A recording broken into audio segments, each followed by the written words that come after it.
শুভ সকাল আমার প্রিয় বন্ধুরা। নদিয়া জেলার ছোট্ট একটি গ্রাম থেকে আমি পূজা। তোমরা কে কোথায় থেকে আমার ভিডিওটা দেখছো প্লিজ কমেন্টে জানিও। আচ্ছা, তোমরা সকলে কেমন আছো? আশা করছি সকলে ভালো আছো, সুস্থ আছো। নতুন আরেকটি ব্লগে তোমাদেরকে সাথে নিয়ে শুরু করলাম আজকের দিনটি। তো আমার বন্ধুদেরকে আমার অনুরোধ রইল প্লিজ ব্লগটা স্কিপ না করে পুরোটা দেখার। তো চলো দেখতে থাকো। তোমরা তো দেখেছিলে আগের দিন বিকেলবেলা আমি পিসি বাড়িতে এসেছিলাম, তো এখনো যাওয়া হয়নি। আমরা আজকে দুদিন পিসি বাড়িতে থেকে গেছি। কি বলো তো, পিসি আসতে দিচ্ছিল না। তো এদিকে আজকে রান্না হবে কি সেটাই ভাবছিলাম। তো পিসি বলছে কি গাছের থেকে একটা এঁচড় পেরে নে। তো গাছে থেকে এঁচড় পাড়তে গিয়ে তো আমার আর ভাইয়ের নাজেহাল অবস্থা। মানে আমি তো পারছিলাম না, তো ভাই তো ভীষণ হাসছিল। আমি এঁচড় পারতে পারছিলাম না, বলছে এইভাবে পারে না ওইভাবে পার, তুই কিছুই পারিস না। এদিকে মনা ভিডিও করছিল বলে ভাই রেগে যাচ্ছিল।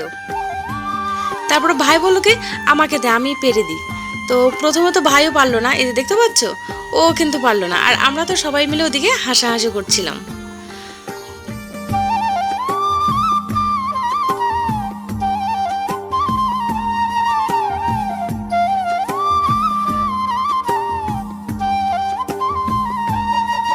এদিকে দেখো আমার পিসি করছে রান্না আর আমি এঁচড়টা কেটে দিচ্ছি।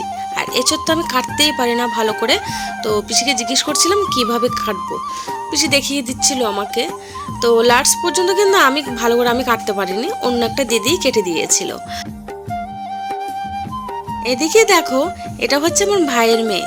ও তোর মাকে কাজ করতে দিচ্ছিল না, তাই ফোনটা দিয়ে বসিয়ে দিয়েছে। আর ও দেখো একা একা ফোন দেখছে আর হাসছে। তো এই ফাঁকে ওর মা ঠাকুর পুজোটা দিতে গেল। আর এদিকে দেখো ও একা একাই কিন্তু ফোনটা হাত দিয়ে আঙুল দিয়ে সরাচ্ছে। আসলে কি বলো তো, এখনকার বাচ্চারা আর আগেকার দিনের বাচ্চার মধ্যে অনেকটা তফাৎ, তোমরা নিশ্চয়ই সেটা জানো। তো এখন আর কিছু শেখাতে হয় না। আর আমাদের বেলা আমরা তো ফোনে দেখিনি চোখে। আর এদিকে অপর্ণা মশলা বাটছে, মশলা বলতে আদা আর জিরে। তো ওকে তো সবাই বারণ করছিল, কিন্তু ও শুনছেই না। আর কি বলতো, যে কাজটাও করতে চায় সেটা বারণ করলেও ও করে। তো যাই হোক, এটা তো ভালো না।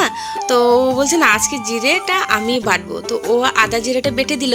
আর এদিকে দেখো রান্নাটা কিন্তু প্রায় আমার ভাইয়ের বউ কিন্তু করে নিয়েছে। ভাত ডাল আর একটা তরকারি ও করে নিয়েছে। কিন্তু ওই যে সকাল থেকে ঠাকুরটা দেওয়া হয়নি, যেহেতু আজকে বৃহস্পতিবার, ঠাকুরটা দেওয়াই হয়নি।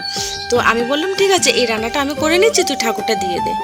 তো পিসি বাড়িতে এসেছে, তো কি হয়েছে বলো, তো সবার তো সুযোগ সুবিধা আছে। আর যেহেতু আমরা বাড়িতে কাজ করি, তো এখানে করলে তো কোনো অসুবিধা নেই। কারণ ও ও আমাকে বলেনি করতে, তারপরও আমি যদি এই কাজটা করে নিয়ে দিতাম তাহলে ওর দুপুর দুটো তিনটে বেজে যেত কাজ করতে। তাই আমি ওকে বললাম যে ঠিক আছে তুই স্নান করে পুজোটা দিয়ে দে, আর আমি আজকে লাউ আর কাঁকড়ার তরকারিটা করে নিই।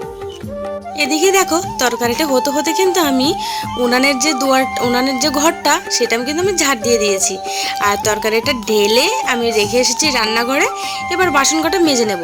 কি বলো তো, আমি যদি সাথে সাথে এই কাজটা না করি না, আমার আর পরে একদমই করতে ইচ্ছে করে না। জানি না কেন আমার সাথে এমনটা হয়। আমি সাথে সাথে যখন কাজ করি তখন অনেকগুলো কাজ করে ফেলি, আর যখন না করি আমার একদমই করতে ইচ্ছে করে না। তাই আমি ভাবলাম না, আমি বাসনগুলো এখনই মেজে ঘষে রেখে দিই, কারণ পরে অনেকগুলো বাসন হয়ে যাবে, আবার সবাই দুপুরবেলা খাওয়া দাওয়া করবে, তো আমার আর ধোয়া হবে না। তো সেজন্য আমি যে কটা পেরেছি এখন ধুয়ে দিয়ে ওকে কাজগুলো গুছিয়ে দিয়েছি।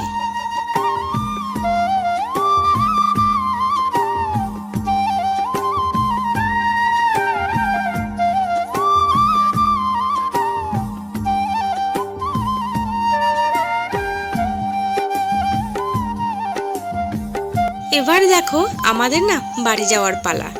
তো বিকেল হয়ে গেছে, তারপরে পিসি বলেছিল থাকতে, কিন্তু না, কালকে আবার আমার কাকা বাড়িতে মেজো কাকাদের বাড়িতে ছাদ ঢালাই হবে। তো ছাদ ঢালাইয়ের তো ফোন করেছিল যে আজকে যেন চলে যায় বাড়িতে। তো দেখো আমরা টোটোতে বসে পড়েছি। আর তোমাদের চলো আমাদের গ্রামের আশপাশটা এই ফাঁকে একবার ঘুরিয়ে দেখিয়ে দিই। এমনিতে এখানে কিন্তু আমরা মাঝে মধ্যে আসি, কিন্তু জানো তো প্রত্যেক দিনই বলি যে সকাল বিকাল দুইবেলা এখানে হাঁটতে আসবো, কিন্তু আসাই হয় না। সকালের কাজের জন্য আসা যায় বলো? সকালে তো সংসারে বাসি কাজগুলো করতে করতে 10টা-11টা বেজে যায়, রান্না বান্না সব কিছু একাই যেহেতু করি, তো 10টা-11টা বেজে যায়, ওই জন্য আর আসা হয় না। তো যাই হোক, কেমন লেগেছে অবশ্যই কিন্তু কমেন্টে জানিও। আমাদের গ্রামের চারপাশটা পুরোটা দেখাতে পারিনি, যেটুকু পেরেছি সেটা অবশ্যই তোমাদের সাথে শেয়ার করেছি।